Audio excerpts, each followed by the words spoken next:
Let us continue.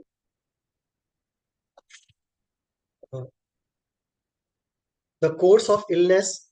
Can anyone read?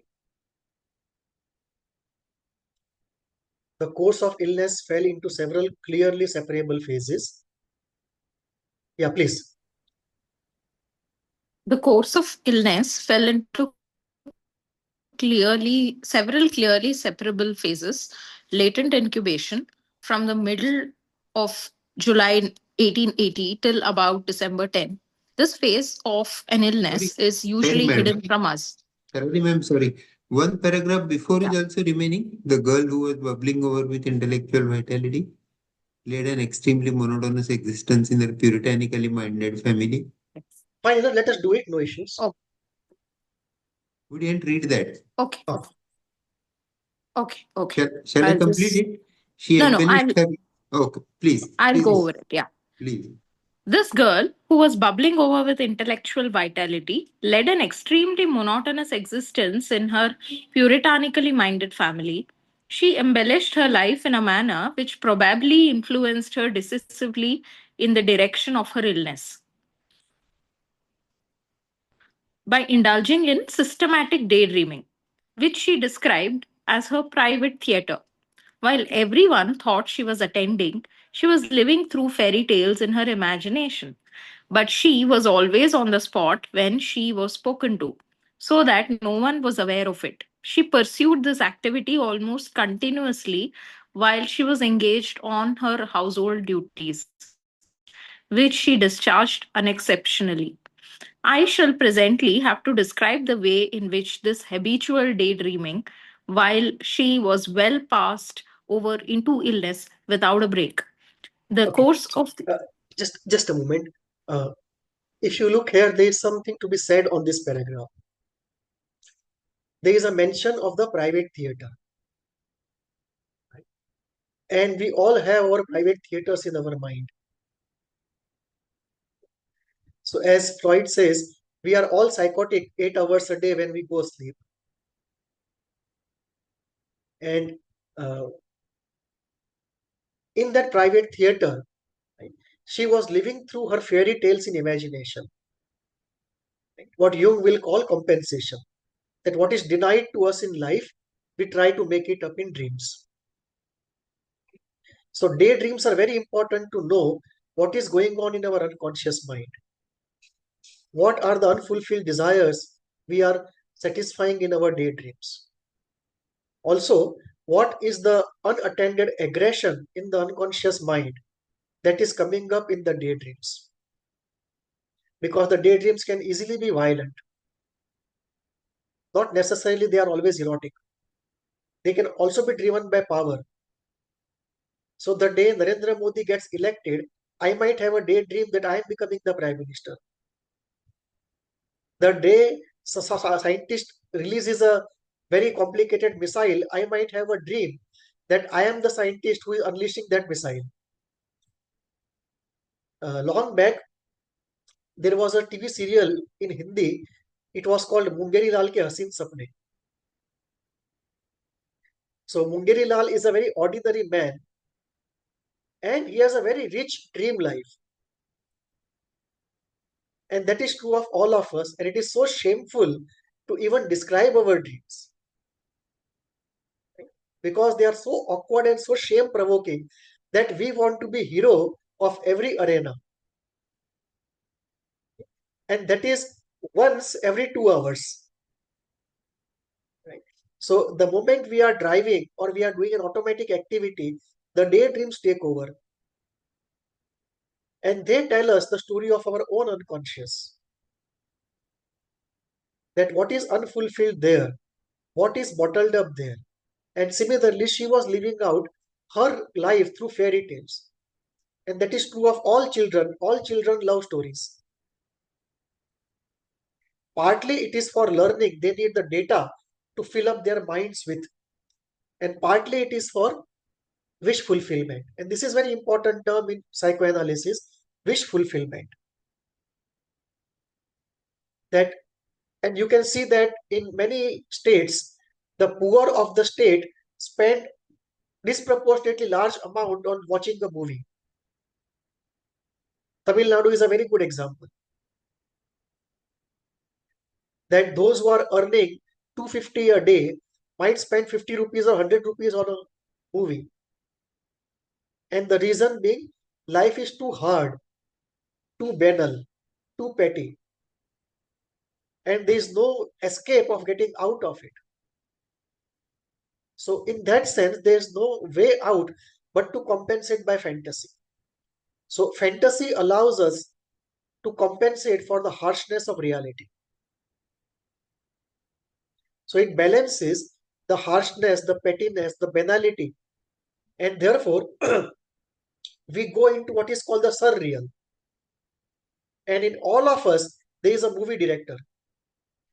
In the unconscious mind of every human being, there is a movie director. And he keeps directing movies every day afresh. So these unconscious movies that we call daydreams and wishes, night dreams and daydreams, they keep going on in the mind. So he here gives us that she was living her life by daydreaming, because in the reality, what was there? In reality, she had to attend to her father.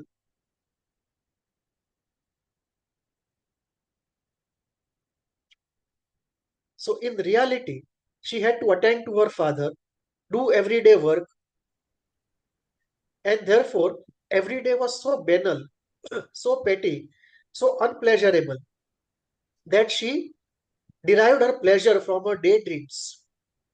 So she was actually living her life in fantasy, in daydreams. So this brings us to the idea of the real and the surreal. And I'm not referring to Lacan's real, that's a different thing altogether. When we go there, we'll take it up. But the practical real life and the surreal life that we have two lives. The practical life where we are working, we are doing the do's and don'ts of the organization, we have a social role to play, and all of it. And there is a surreal life inside, what Jung will call the unvarnished truth, the life of unalloyed truth, as it is. Right? And that is where an important point comes up, that a predominant part of our desire releases itself in the surreal, not in the real. So, surreal is a place where most of the time our desires reside. And that surreal becomes a very important part of us. And so it's very important for all of us to know, right? What is our surreal world like? What are the fantasies which populate our surreal world? What are the aggressive elements which populate our surreal world? And if you go into the Eastern concept of the chakra, corresponding to every chakra, there will be a real and a surreal.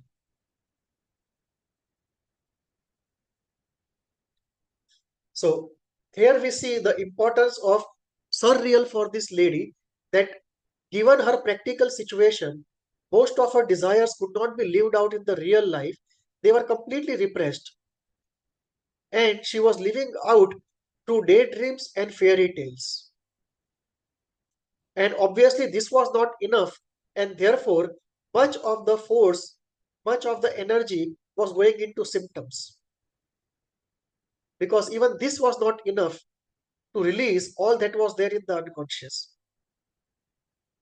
So her unconscious is releasing itself through daydreams, through fairy tales, and through her symptoms. Let us go ahead.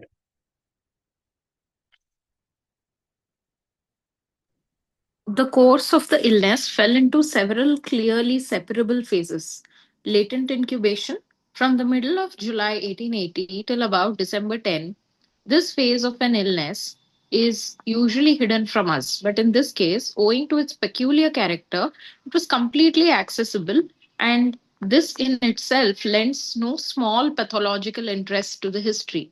I shall describe this phase presently. The manifest illness, a psychosis of a peculiar kind, paraphasia, a convergent squint, severe disturbances of vision, paralysis in the form of contractures, complete in the right upper and both lower extremities, partial in the left upper extremity, paralysis of the neck muscles, a gradual reduction of the contracture to the right hand extremities, some improvement interrupted by a severe psychical trauma, the death of the patient's father in April, after which there followed a period of persisting somnambulism, subsequently alternating with more normal states. A number of chronic symptoms persisted till December 1881. Gradual cessation of the pathological states and symptoms up to June 1882. We have a 2 year case, 1880 June till June 1882. And in that, we have all the phases. First, usually the hidden phase, but he is able to see it. Then the florid phase, treatment, and some sort of remission. Let us go ahead.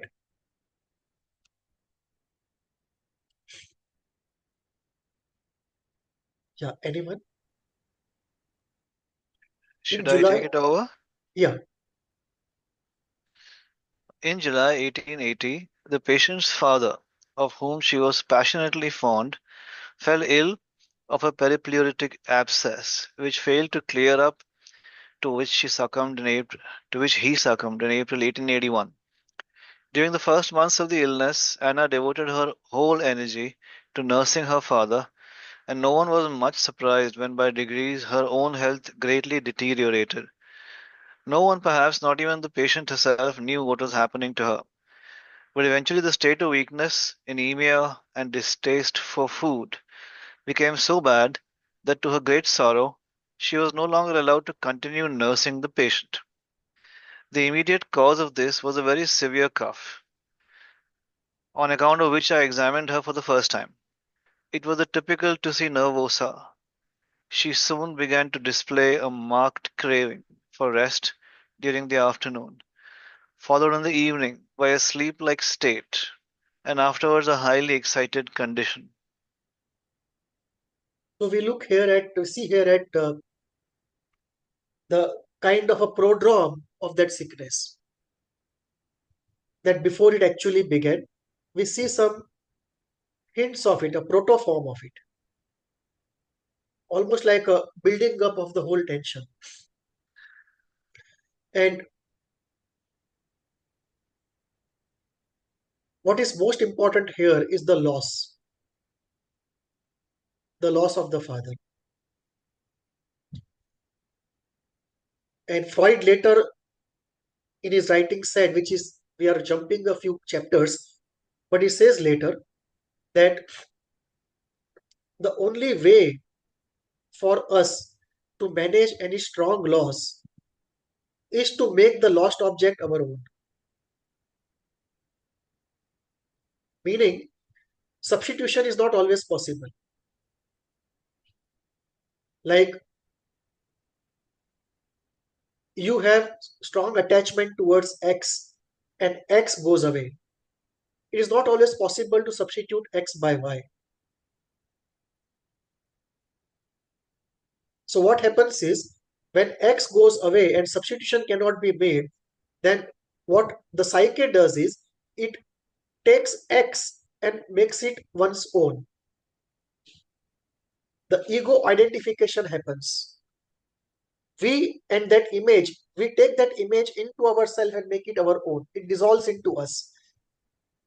Thereafter, what happens is, in the same phenomenon actually, the feelings which were there towards the person X now are turned back upon us. So if we have an ambivalent relationship towards the parent and the parent dies, then those ambivalent feelings of love and anger directed to the same person now are turned back upon us. Right? And anger turning back upon us is a sure recipe for depression. Right? So if depression follows a loss, then two things are possible. Either because of sadness being too much, mourning has not been adequate. That can be one situation. Or the loss cannot be processed. So the lost object is now made one's own by identification process, and therefore the anger towards that person now is anger towards the self, and therefore the depression. So Sir, is this what we call introjection? one this is not actually introjection, but broadly it Okay. is the same, because this will take us into the Kleinian idea of taking in, that what are the different ways in which we take in. So then there are three different ways: incorporation, internalization, and identification. So when we do Klein, we'll again take up in details the three modes of taking in. So the broad area is learning. One part of learning is taking in and therefore undergoing a modification. And this taking in happens in various ways. Right? It's a natural process to take in from the environment. And we are hardwired for that. We take in whatever is around us in different ways. But the processes that we understand, there may be more that we don't understand. But what we understand, of them, the three are very important: incorporation, internalization, and identification. So what happens here is there will be an introjection followed by an identification. But we'll not go into details of it right now. When we do Klein, again, we revisit the same concept. Here, what we will see is we look at the final part of it, the identification, and we will say that when you lose somebody to whom you had an ambivalent relationship, and there is no way of mourning that loss, then the way the psyche manages that loss is a sophisticated denial. And the sophisticated denial is, I take that person in and make it his my own. And once I make that my own, two things will happen. Feelings towards him will now be feelings towards me. And some of the things he had as qualities, now I will have as qualities. So if he used to give water to Tulsi every day, I will start giving water to Tulsi every day. And that is one of the mechanisms by which tradition passes from one generation to the other. Not the only mechanism, but one of the mechanisms.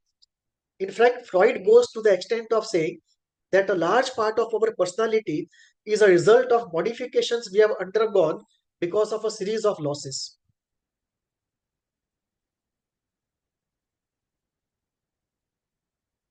So he says, if you want to know the cause of why we are what we are, first trace the losses and look at the characteristics of objects you have lost. So his language is that depression is a result of loss of ambivalently cathected narcissistic object. We'll go in details later, but it is his definition of depression, that depression happens when there is a loss of ambivalently cathected. Cathected meaning toned with emotion. Cathected, it's the opposite of catharsis. Catharsis means release of emotion, and cathexis means investment of emotions. So they are opposite. Cathexis, catharsis. So cathexis is investment of emotion, catharsis is release of emotion. So when you cathect an object, right, ambivalently, and it's a narcissistic relationship because of which substitution is not possible, and such a relationship gets into a loss situation, then the only way out is a sophisticated denial to make that person one's own, right, in order to not only manage this separation, but prevent future separation. Because once he is dissolved into you by the identification process, there is no way of separating the two. So then he is inside of you, no longer outside of you. And a crude manifestation of this comes up in psychotic cases or in movies. There was a documented case in Japan. I think I had mentioned it before. The man cut his wife to pieces and he was eating a piece every day. And when he was caught, he said it was an act of love. I am making that person my own forever. That will be a crude manifestation of the same process, a very literal, concretized manifestation of otherwise an amorphous, not amorphous, but ethereal process. So this is one. The second you can see in the movie Psycho, Alfred Hitchcock. The person in that movie, he preserves the dead body of the mother for years and keeps talking to her every day because that is the only way he can deny the loss.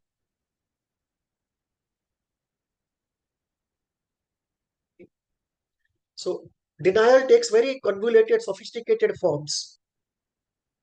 Often that is the only way to manage a situation.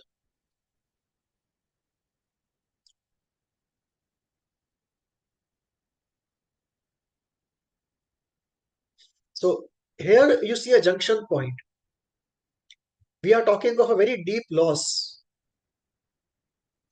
but uh, Freud will focus less on the loss aspect and more on the Oedipal aspect.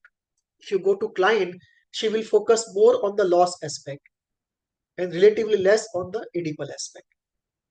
If you go into attachment theory, they will primarily focus on the loss and Oedipus will be marginal. So their treatment of the same material will be very different. The same case given to them will get a very different kind of analysis. So as I said, these are analytic machines. And remember the sugarcane juice machine. That every machine needs a particular kind of input. It's geared to process that better and gives a particular type of output.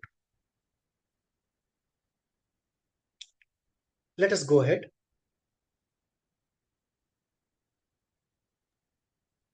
Should I go ahead? Yeah. Yeah, please.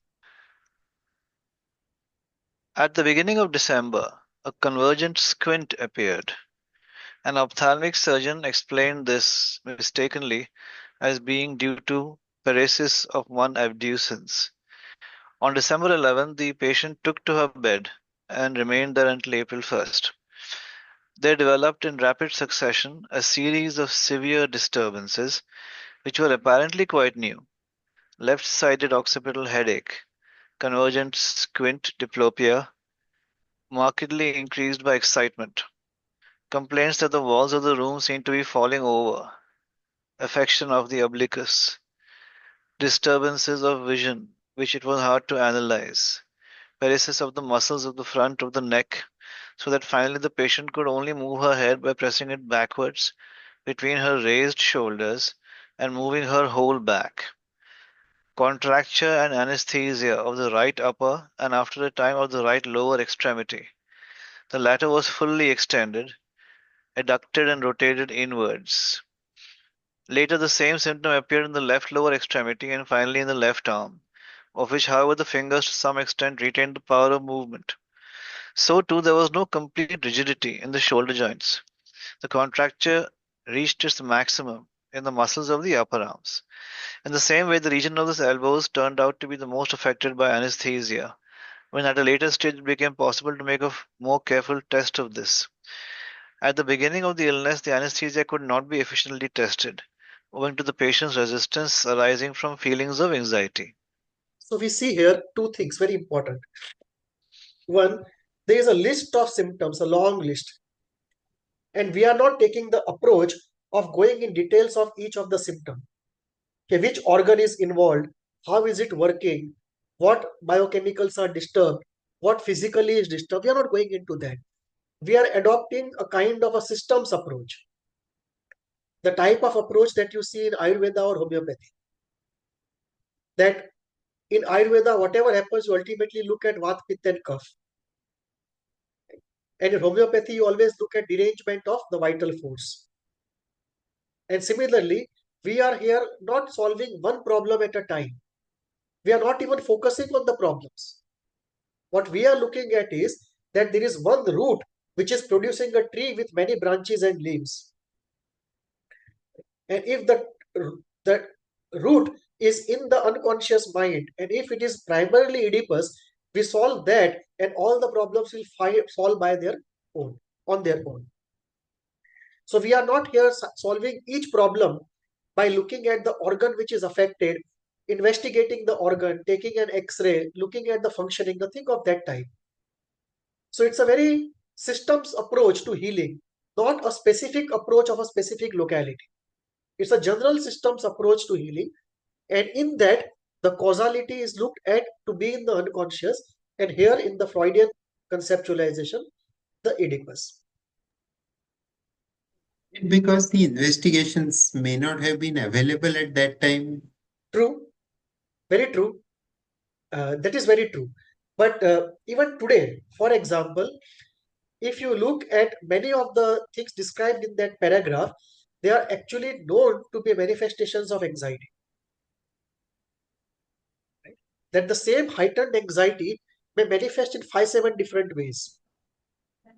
For example, headache is one, stiffness is second, uh, balancing issues of any type is third, a fog-like state of the mind is fourth, right?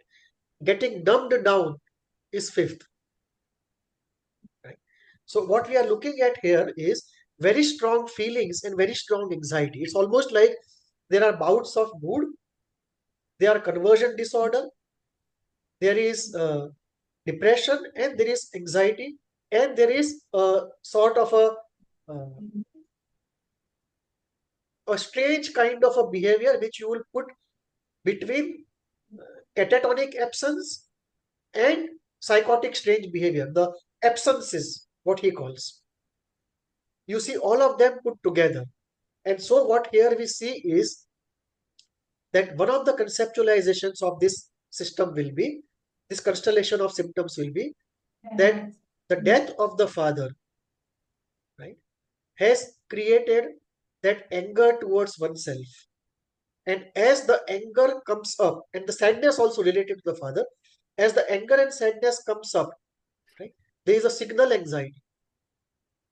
Right? So we are looking at both types of anxieties here, the anticipatory anxiety and the signal anxiety. The signal anxiety will be anxiety because something difficult is coming up. And anticipatory is related to some difficult event will happen and then what will happen to me. I have an exam tomorrow. It is creating anticipatory anxiety. I am angry towards you, but I cannot express my anger. But the moment you come in front of me, it activates and I hold it tight with a lot of control. That creates signal anxiety. So actually, I am angry, but the manifestation is of anxiety. And this often leads to misdiagnosis. That signal anxiety often is misdiagnosed, that we believe it's the anxiety problem we are dealing with, but actually it is a repressed emotion problem we are dealing with. If the repressed emotion is released, the anxiety will fall by itself. And often we get confused because there is no event in the life of the person to warrant anxiety. And it is true because it is not an anticipatory anxiety, it is signal anxiety. Okay? So this often can be wrongly diagnosed that we keep treating the anxiety when in fact we should be treating the underlying emotion related to which this signal anxiety is developing. So the problem may be sadness and we are treating anxiety which is presenting itself as the presenting complaint. Problem may be guilt and we are treating anxiety. Problem may be sadness, anger, we will be treating anxiety. So there will be an underlying emotion and anxiety will just be the top layer and we'll be wrongly treating the top layer as being the core problem. This can even result in wrong diagnosis of cognitive thought disturbance. That one has a cognitive perceptual disturbance because of very high signal anxiety.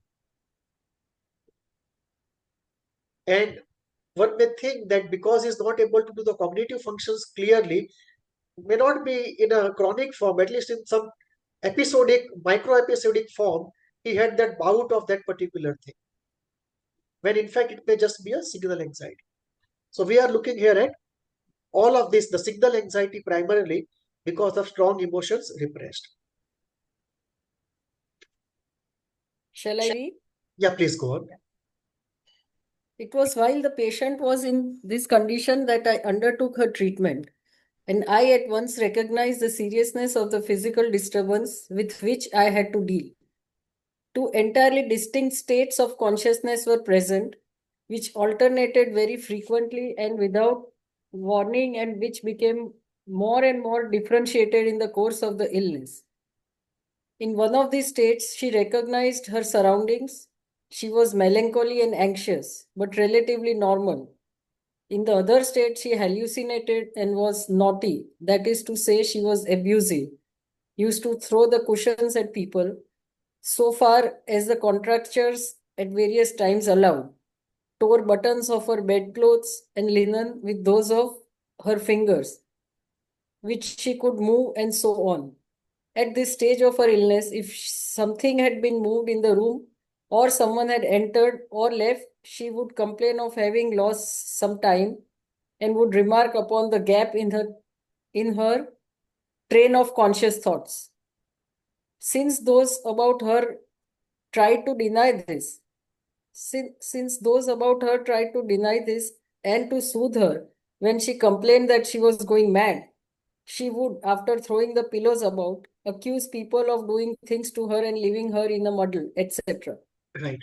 So, one is Supriya made a reading slip, but we will Oh. not interpret that. What is that? You said physical disturbance instead of psychical disturbance. Okay, okay. So it's a reading slip, and Freud is very interested in slips, but we will not get interested in it. Okay. Uh, you see one phenomena here of projection, right? That she would throw pillows and accuse people of doing it to her.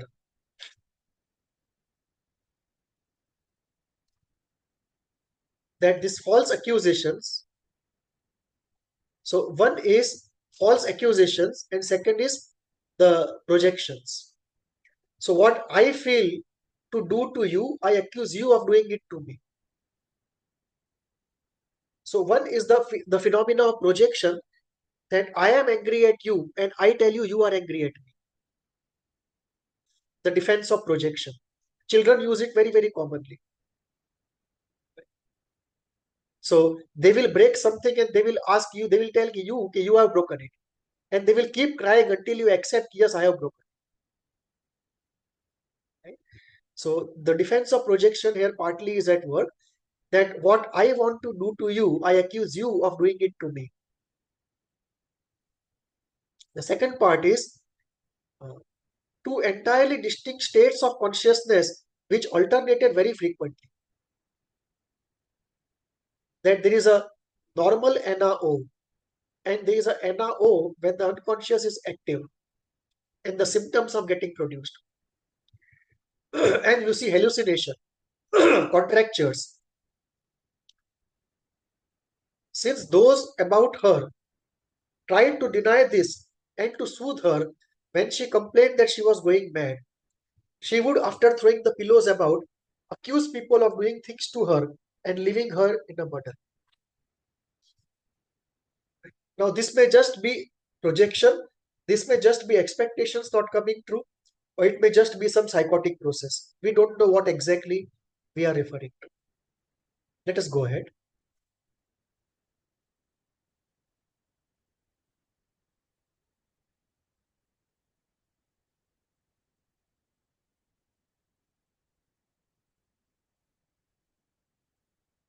These absences, Should I read? Sorry.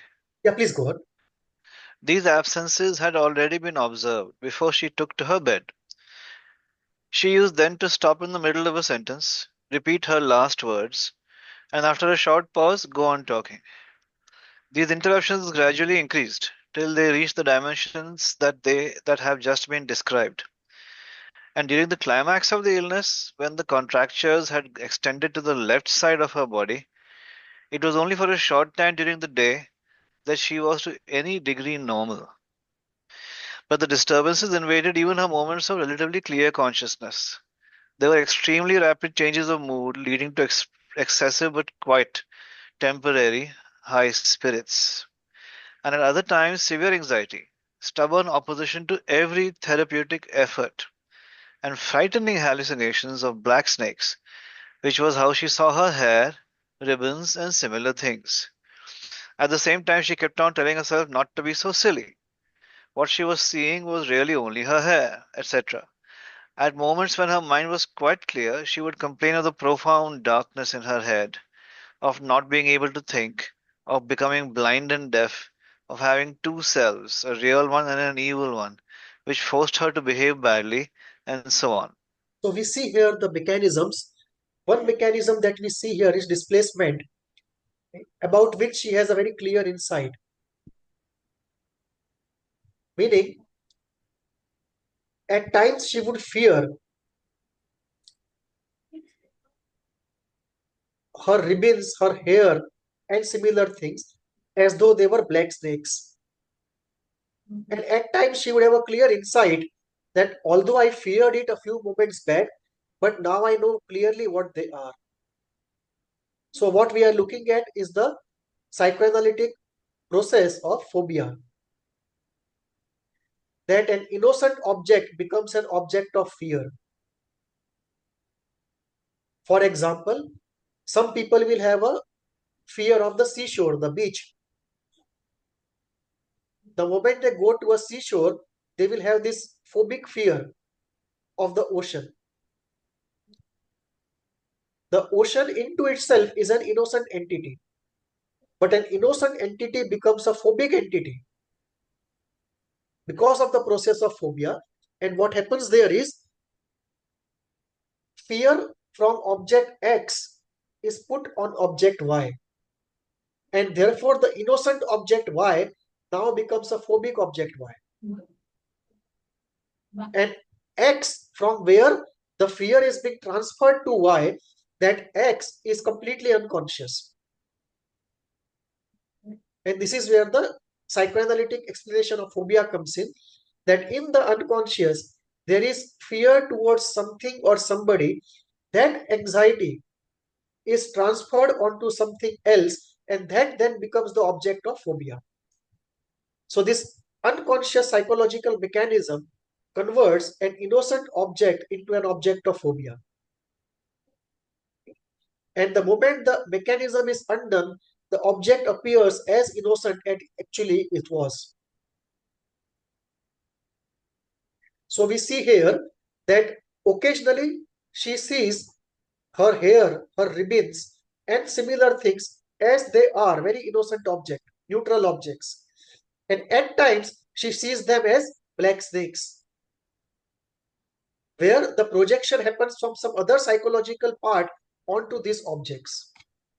And therefore the perception of the object changes. And obviously, what we are looking at here is the symbolization of black snakes, which easily can be understood to be the erotic object, the phallic object, being symbolized as a black snake. Black snake can also symbolize many other things, not only an erotic object, not only the phallic object, but it can also symbolize something very cunning, something very deadly, something very disgusting. Or if somebody is into spirituality, it may also symbolize upward movement of Kundalini. So it depends upon person to person. The same object will not symbolize the same thing for everybody. And it will not symbolize the same thing even for the same person over the whole life. And therefore, many people have tried to create a dictionary of symbols which appear in the dream. But nobody has been successful because of this. That for the same person, the same symbol means different things across his age. And for different people experiencing different parts of life, the same symbol can have a different meaning. Culturally also, symbols can have different meaning. So it's very difficult to create a dictionary of dreams, but many people have tried it. You can go online, you can actually download many dictionaries of dreams, in which they'll say, if this symbol comes in the dream, it means X.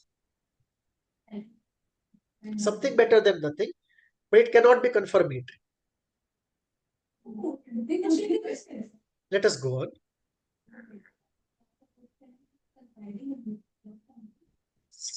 In the afternoons, she would fall into. Yeah, please. Sorry? With Tezpur read or should I read? Yeah, please go on. Anybody? In the afternoons, she would fall into a somnolent state which lasted till about an hour after sunset. She would then wake up and complain that something was tormenting her, or rather, she would keep repeating in the impersonal form, tormenting, tormenting. For alongside of the development of the contractures, there appeared a deep going functional disorganization of her speech. It first became noticeable that she was at a loss to find words, and this difficulty gradually increased. Later, she lost her command of grammar and syntax. She no longer conjugated verbs, and eventually she used only infinitives, for the most part incorrectly formed from weak past participles, and she omitted both the definite and indefinite article. In the 4 or 5 languages, in the process of time, she became almost completely deprived of words. She put them together laboriously out of 4 or 5 languages and became almost unintelligible. When she tried to write, until her contractures entirely prevented her doing so, she employed the same jargon. For 2 weeks, she became completely dumb, and in spite of making great and continuous efforts to speak, she was unable to say a syllable. And now, for the first time, the psychical mechanism of the disorder became clear. As I knew, she had felt very much offended over something and had determined not to speak about it. When I guessed this and obliged her to talk about it, the inhibition, which had made any other kind of utterance impossible as well, disappeared. So we see here two important points. One important point is the breaking down of language, which is clearly a psychotic process. Obviously, it's not neurotic, it's a psychotic process. And developing what is called a private language. That when the psychotic process goes very deep, the language starts breaking down and one develops a private language. So he will call the chair by the name car. And he will say, I sit in the car. What he wants to say is, I sit in the chair. But he has substituted chair by car. And he is developing a private language where, unless you are with him for a long time, you can't make out what that language means. And therefore, when somebody has regressed to this kind of state, it takes a very long time in therapy, where the language has broken down and the person has regressed to creation of a private language. Even more regression will be when there is no language at all. And he just says a few broken statements. He has not even created a private language. He is in a pre-linguistic phase where it's a proto-linguistic phase rather. He is not a-linguistic. He is not catatonic. He is something more than catatonic, slightly more dynamic than catatonic, slightly more interacting with the outer world. But it is something less than a private language. So you have a normal language, broken normal language, private language, and a complete silence. Aphonia. Yeah, correct. Sorry. Correct. So that kind of regression is there, and that regression is very difficult to actually be with in terms of, even in terms of long-term therapy is not easy. So we see here that that psychotic process is on. She is regressing from ordinary known language to a broken language, loss of words, loss of statements, and further regression into a private language. And then when she is asked to talk about the inhibition, right, the whole thing comes back. Right? That lost language comes back, which in a way means that the thing is erased. It is just that things are activated and deactivated. And this is very important about the psyche. That in terms of cognitive memory, the thing is erased. In terms of affect, definitely things are created and undone. But in terms of cognitive memory, the thing is erased. It is just activated and deactivated. So that's a very important thing about the psyche. And it also gives us some confidence about the talking cure. That talking helps, especially if it is accompanied by a clear focus and release of affect. Yeah, please. Some question? Yeah, please. Which was there in my mind for quite some time. Quite some time I had a crazy idea that only the mind has the capacity to alter the dose of risk factor. Uh-huh. Body also has it genetically, epigenetically, and metabolically, but to much limited degree. But mind can completely decipher the stimulus in this degree, in this direction, or 180-degree opposite. If you Correct. criticize me, I can get completely devastated and commit suicide, Uh, or I can take the positive part from it and raise myself to a higher level. Correct. So, which defenses are used in these two kind of things? And we could actually give examples and write some small piece about it. That Yeah, was our group can do that actually. yeah, we can do it. We can go about looking at this thing, um, multiple responses to the same stimulus, Yes. right? Like different people, because they have different types of minds, and by that we mean different past experiences, different upbringing, can give completely different responses. Let me give a very interesting example. Uh, I was in training. So in training, we are supposed to have we three things: teachers who teach us theory, uh, therapists with whom we do our own therapy, we go as patients, and supervisors to whom we take our cases. Okay, we write a transcript. Okay, in the session, I said this, the patient said this, then I said this, the patient said this, and we take the transcript to a supervisor for guidance. One of my supervisors, uh, she gave me a book to read. The title of the book was Stories of Trauma and Healing. And it had stories, short stories of 5 to 6 pages each. And after some reading, I gave it back to her and she said, "What did you like?" So I narrated A, B, C, D, E. And she was surprised. She said, "You have only focused on the trauma and not on the healing. The book is supposed to be for healing, not for remembering the trauma." So I made a completely an opposite use of the book than what the book was intended for. And the book was given to many and it worked. Just did not work for me the way I responded to that stimulus. So you can have very different responses to the same stimulus.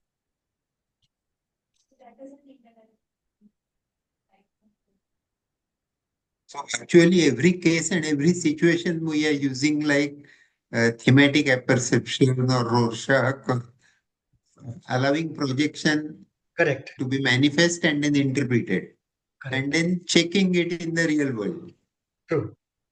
Make and break laboratory and take it to the field and test it on the field. Correct. So these are like objective tools for subjectivity. Agree.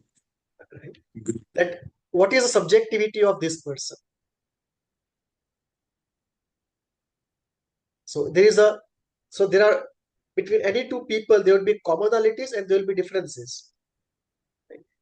And that combination that creates subjectivity.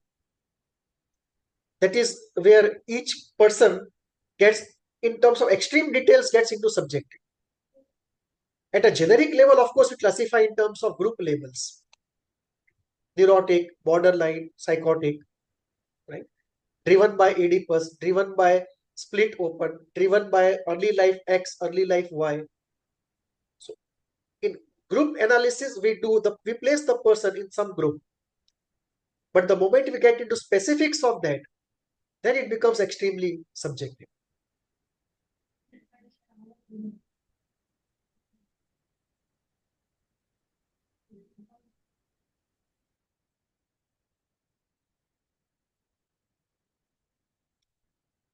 One important point which has come up here, I must share. The responses to the projective tests, because the three tests that you referred to, they fall under the broad category of projective tests. Right? So psychological testing, we will have a session or two, the different types of tests, but this fall under the projection test category. And when you have a projection test, then what meaning you derive from the response given by the person who is giving the test, it depends upon the theory that you impose. So if let us say you are prescribing a Rorschach test and the person is giving some responses to it, the Freudian way of analyzing the response is very different from the Jungian way. Right? And in fact, there are books upon this. There is a very good book, Rorschach test for Jungians. How those who practice Jungian psychoanalytic approach, how they can use Rorschach test. So this is also one part, a very important part. There is no absolute interpretation of a test. The interpretation depends upon the theory that you impose upon the responses given by the subject. Let us go ahead. Sir, just 1 second. कहिए.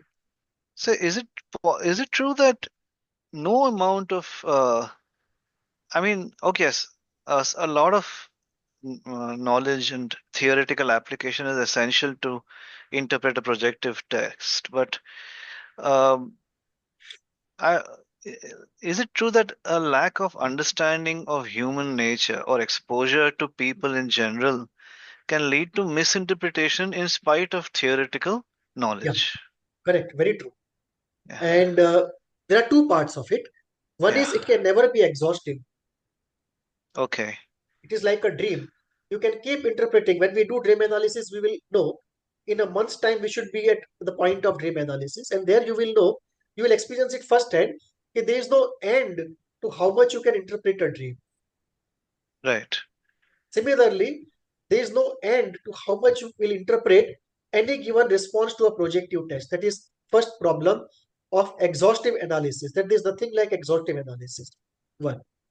Second is what school you will apply, yes, because there is a major problem.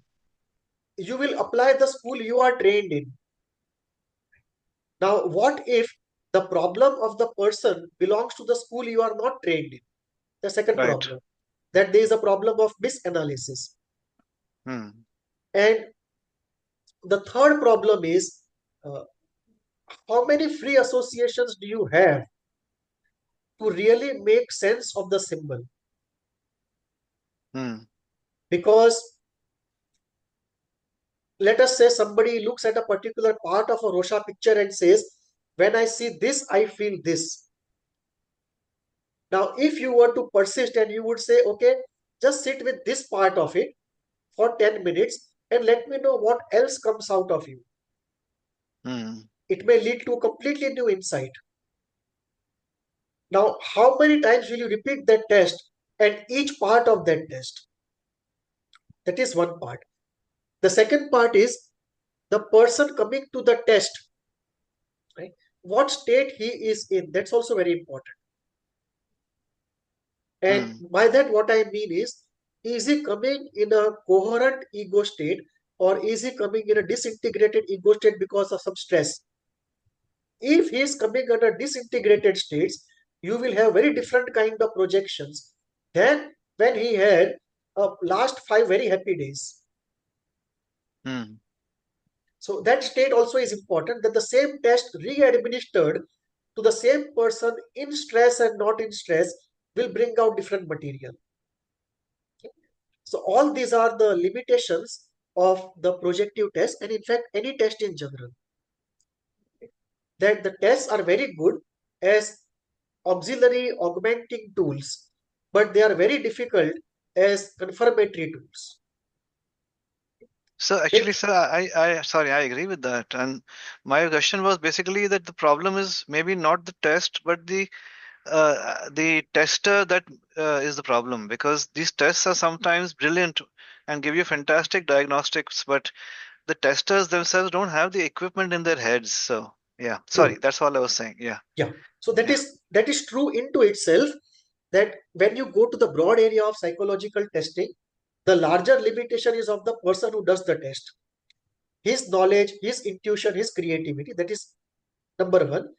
But number two is there are objective limitations of the tests themselves, right? Because the way the tests get created, right?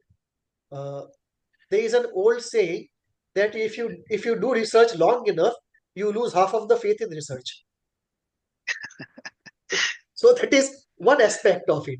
That if you go into the design of the test yourself, you come to know in the process, right, how many places you are making approximations, how many places you are drawing boundaries and keeping relevant dynamic variables out, because too many variables cannot be handled at once, right? So Yes. all those approximations, all those conveniences which you make use of in the design of the test become natural limitations to the outcome of the test. Yeah, sir, your question. Can we say that our approach or our test or testing may not be very, may not be, may be low on reliability, either test retest or person to person inter-rater reliability, but they are high on validity. Yeah. Because they give authentic response, very subjective, deep subjective response, and that could be made sense of. So, Correct. So what we have here is different tests will score differently on validity and reliability, right? And what is a good idea is to use the test for confirming what we already have deduced in pathogenesis as support system, and to accelerate our therapy, so that what we were going to discover in first 25 sessions we get in the test already. So as a supporting tool, right, as an acceleration tool, it's a very good thing, but as a standalone confirmatory tool, it's a risky thing.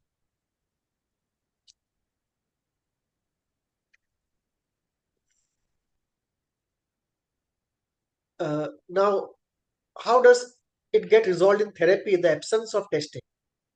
It's a very interesting question, because most people in India don't use the tests, right? Most therapists, they don't use psychological tests most of the time. Two reasons. One reason is very few people know about many of the tests, so it's a knowledge limitation.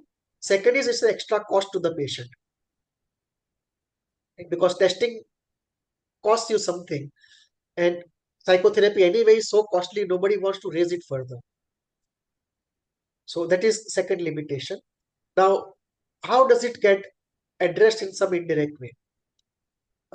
It happens like this. What is happening intensely and voraciously in the projection test is happening in small amounts every day, everywhere in life. So what is being projected in the test will also be projected on people around and situations around. And when the person comes and talks, the same thing in a different color and flavor and intensity will be coming into the therapy session for discussion. I'm sure professional like you with your degree of experience and expertise, if you see a person speaking normally, you will be able to tell us what will be his responses on Rosha. Right. To some extent, yes. Yes, or TAT. Correct. Correct. Correct. In fact, uh, in order to satisfy my narcissism, I often do this thing that if you have a dream of the person, can you backward deduce his case history? Absolutely. And said, you tell me the person whom a person knows, and I will tell you the Correct. characteristics of this person. Correct. Correct. So what will happen is if you analyze the dream long enough, and if the dream is fertile enough, both are important, then you cannot deduce the specifics of events in the past, but you can deduce the generics of the event. Right? Like somebody is suffering from loss, a repeated loss, you can deduce who was lost, when did it occur, that you cannot deduce. Similarly, somebody has been a victim of repeated attack, that you can deduce who was the attacker, what was the form of attack, that you cannot deduce. So you can backward work the generic case history, not the specifics. In fact, there is a saying which says, a man always speaks with his complete past. The point is, do we have the capability to read it? There is no way we can hide our past. It is just the limited capability of the other which allows us to keep our secrets Really. in a generic way. Specifics, of course, nobody can make out. So let That's us how go. people respond intuitively, I suppose. Correct. Right. And those who are in the people's professions, like those who are in police or politics or human resource management or sales area, which are essentially people's professions, they are unconsciously very good psychologists. They deploy tools in practice without knowing the names of it, which get them results. So they get trained by experience in the generic way. Absolutely. What they Airline call, staff, yeah, what they hospital call, staff, airline staff know their consumers by looking at them. correct. Correct. So what is called the university of life, that kind of informal, on the job kind of training. Yes, sir. Let us go to the next one. Who is reading? Should I read? Please go on. Uh, this this change this change coincided with the return of the power of movement to the extremities of the left side of her body in March 1881. Her paraphasia receded, but thenceforward she spoke only in English. Apparently, however, without knowing that she was doing so. She had disputes with her nurse, who was of course unable to understand her. It was only some months later that I was able to convince her that she was talking English. Nevertheless, she herself could still understand the people about her who talked German. Only in moments of extreme anxiety did her power of speech desert her entirely, or else she would use a mixture of all sorts of languages. At times when she was at her very best and most free, she talked French and Italian.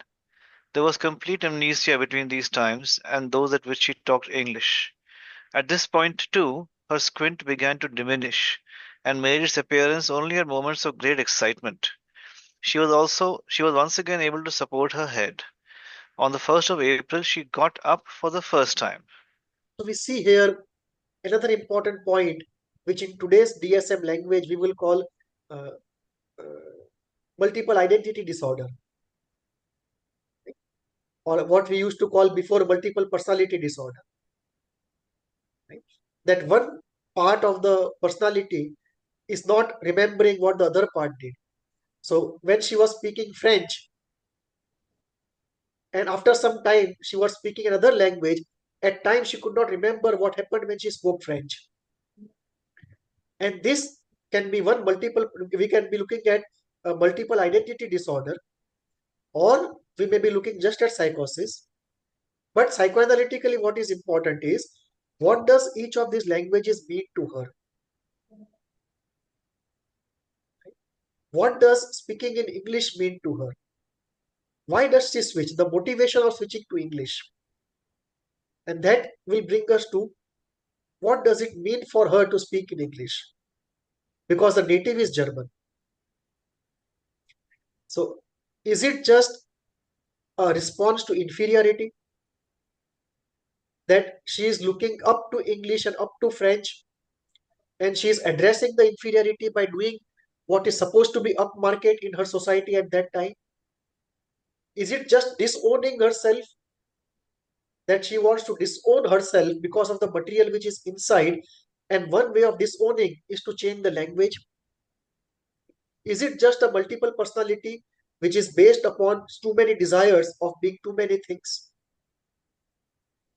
And second important part is how something biological can make an appearance because of something psychological, and how the reversal of it takes place. Right? The two-way traffic we talked about, right? That something psychological can lead to something biological. And when we do investigations, the thing is found. Any questions, or should we go ahead? Yeah, I can go ahead. Please go ahead. On the 5th of April, her adored father died. During her illness, she had seen him very rarely and for short periods. This was the most severe psychical trauma that she could possibly have experienced. A violent outburst of excitement was succeeded by profound stupor, which lasted about 2 days, and from which she emerged in a greatly changed state. At first, she was far quieter, and her feelings of anxiety were much diminished. The contracture of her right arm and leg persisted, as well as their anesthesia, though this was not deep. There was a high degree of restriction of the field of vision.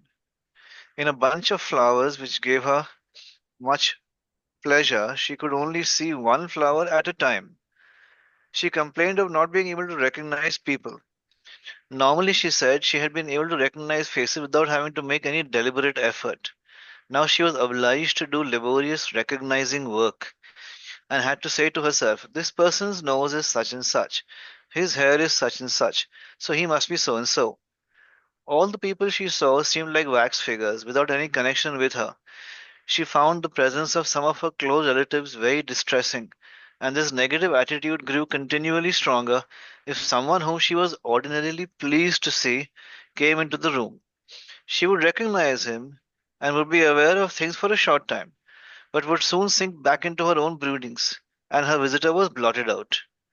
I was the only person whom she always recognized when I came in, so long as I was talking to her, and she was always in contact with things and lively, except for the sudden interruptions caused by one of her hallucinatory absences. Yeah. So we see here something very interesting. Uh, the normal thinking process is becoming unnatural and laborious. It's not happening spontaneously.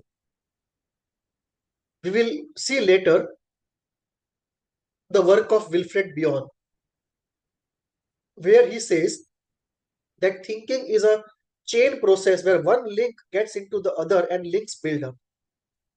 Now, if you start focusing on that linking process, you cannot do the spontaneous fifth macro thought.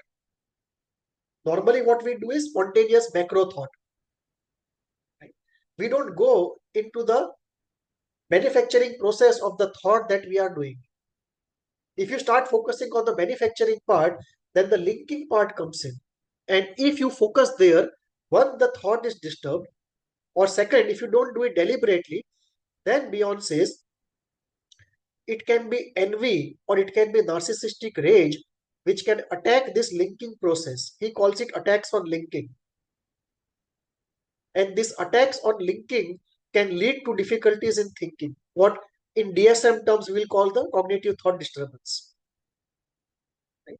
That one is not able to learn what ordinarily we are supposed to learn. One is not able to retrieve what ordinarily we are supposed to retrieve.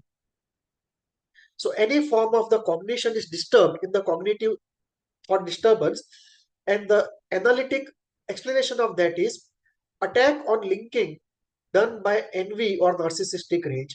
Bion says envy. I have discovered one more factor, narcissistic rage, that I have added to it.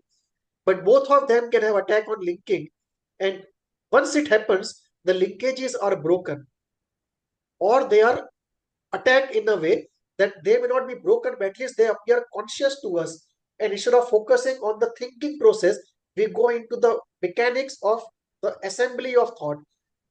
Once that happens, thinking becomes very difficult and deliberate.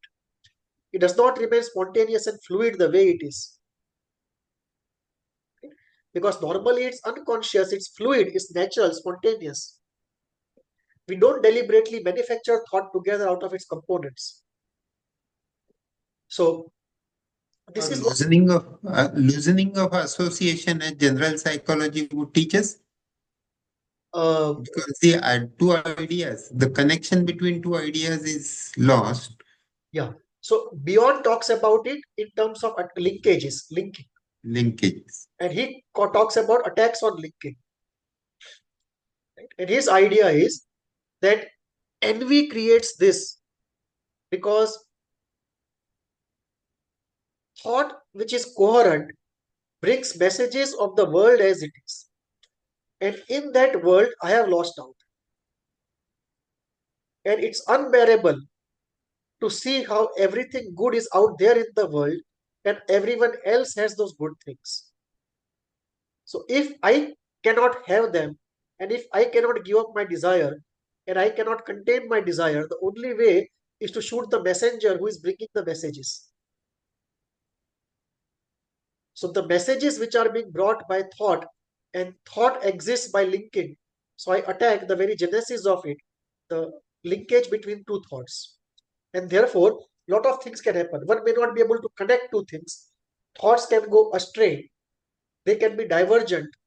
They can be tangential. They can be circumferential.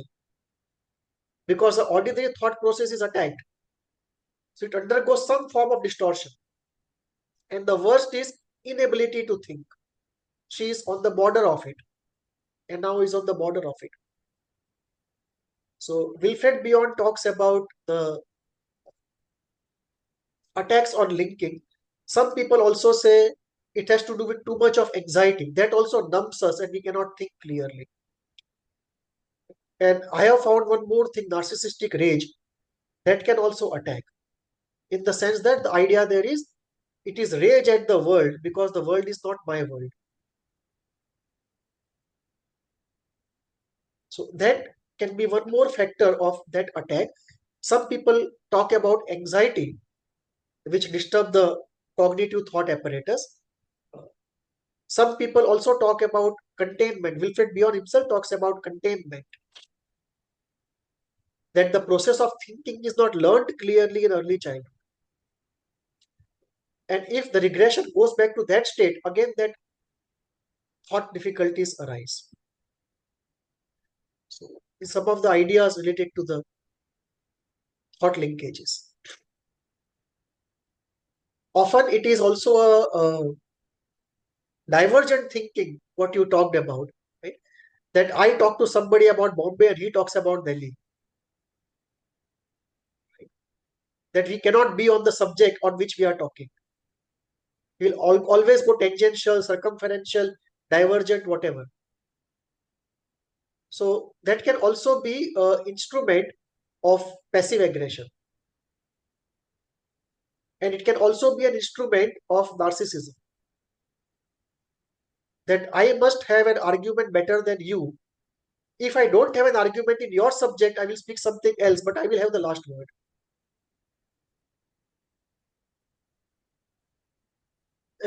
I can't hear you.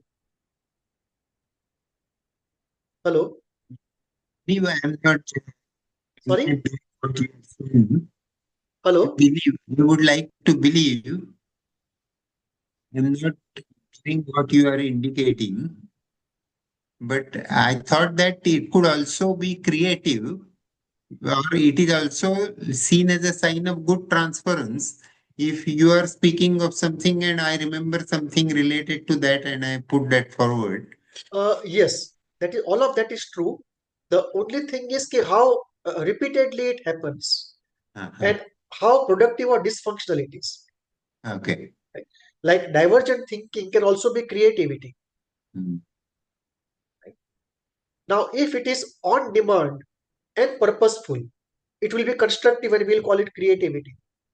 But if it is dysfunctional, happening at the wrong places, happening again and again, happening against my will, happening despite everyone telling me I'm not able to talk on the focus subject, then it becomes against the color of a disorder. And that is where this uh, ideas of defensive maneuvering comes in, passive aggression, Yeah. preserving narcissism.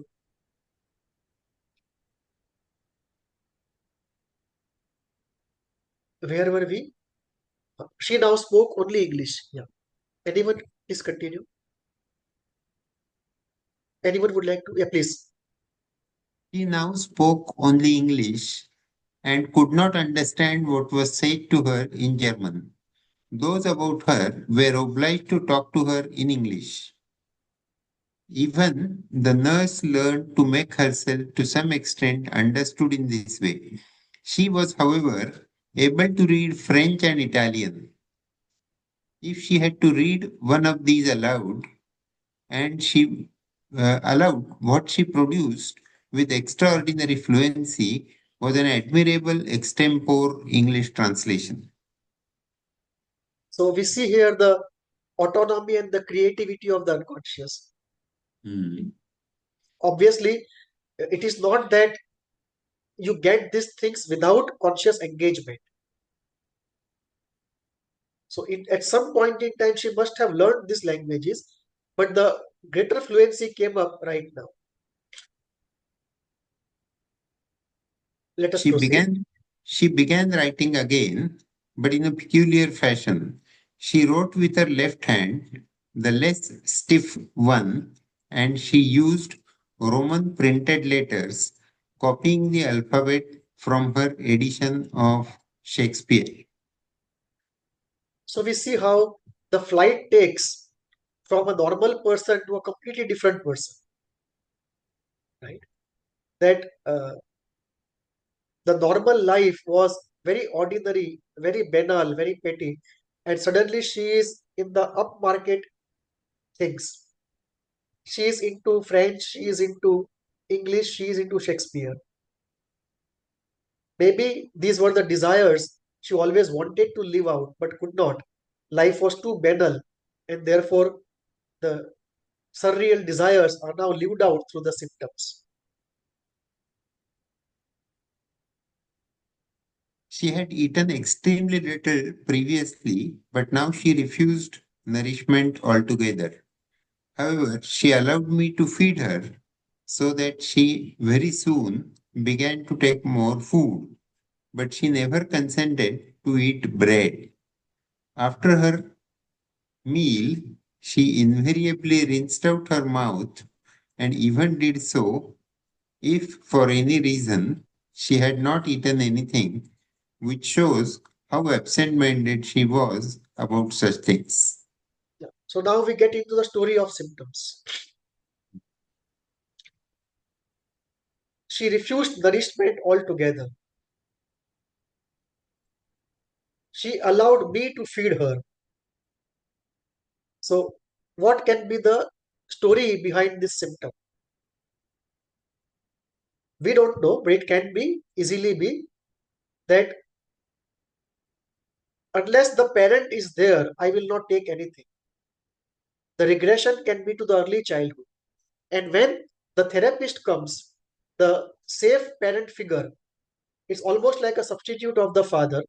I will allow him to feed me, but not bread because babies don't eat bread. So she is regressed to some early childhood period and taking nourishment only when given by safe parental figures and only of the type given to the child. So this is the way one can go into the story of the symptoms. That is she not eating altogether? There will be a story. Some people will not eat because they are afraid of being abandoned. That I will go fat, I will be ugly, I will be abandoned. Some people will not eat because there is a disgusting transference on food. What we saw last time, that somebody saw X eating something where there was a fly inside, and the moment food was presented thereafter, it reminded of that impulse that one felt like vomiting but could not vomit, and now it's nauseating every time food is presented. Third, food can be related to anxiety and therefore to nausea. Every time food is presented, it activates that memory of nausea because of anxiety activation. Fourth, it can be because the sadness is too high. When the sadness is too high, one may again give up food. So not eating can have variety of stories behind it. One will reach the same junction from variety of routes. And if we know the route from where the person has come, then we can apply correctly the way of healing. Is it sadness driven food deprivation, anorexia? Is it guilt driven? Is it aggression driven? Is it disgust driven? Is it loss driven? What is the story of not eating? So if we know the road to that junction, we can find the correct way to undo it.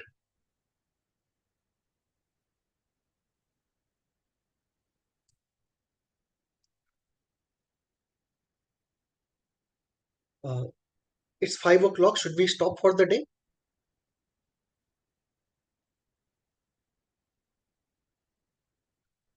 Fine. So we are on page 27. We'll continue next time. And next time we'll complete it. Whatever we can do in original. We can omit a few paragraphs, but we'll complete it next time. And thereafter, what we'll do is we'll take to uh, model of the mind and psychosexual stages, and then take up live cases. So two more sessions to go. Third session onwards, we should be able to take up live cases. Yeah. Yeah, please. Before we leave, Sorry. when we leave, can I have a word with you? Yeah, please go on. No, when everyone is done. Fine enough. Fine enough. Okay. Okay, thank you, sir. See you next time. See you then. Uh,